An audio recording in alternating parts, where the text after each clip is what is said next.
एक बार एक व्यक्ति बिना बताए काम पर नहीं गया तो उसके मालिक ने सोचा इसकी सैलरी बढ़ा दी जाए तो यह बिना बताए छुट्टी नहीं करेगा और काम भी लगन से करेगा।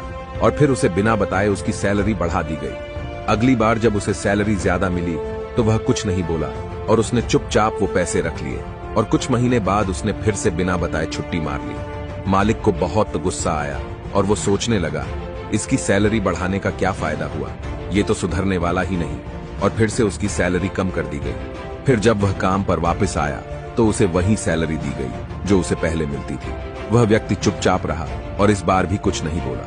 मालिक को बड़ा आश्चर्य हुआ और उसने पूछा कि जब मैंने तुम्हारी एब्सेंट के बाद तुम्हारी सैलरी बढ़ा कर दी तब तुम कुछ नहीं बोले और आज मैंने तुम्हारे फिर से छुट्टी लेने पर तुम्हारी सैलरी कम करके दी, फिर भी तुम शांत हो, इसकी क्या वजह है? उस व्यक्ति ने जवाब दिया, जब मैंने पहले छुट्टी करी थी तब मेरे घर एक बच्चा पैदा हुआ था और आपने मेरी सैलरी बढ़ा कर दी तो मैं समझा कि अपर वाले ने बच्चे की बेहतर परवरिश का हिस्सा भेज दिया है। और जब मैंने दूसरी बार छुट्टी ली तो मेरी माँ का निधन हो गया था।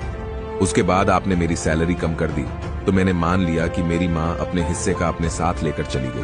अब मैं उस पैसे की भला चिंता क्यों करूं जिसका हिसाब भगवान ने खुद कर रखा है।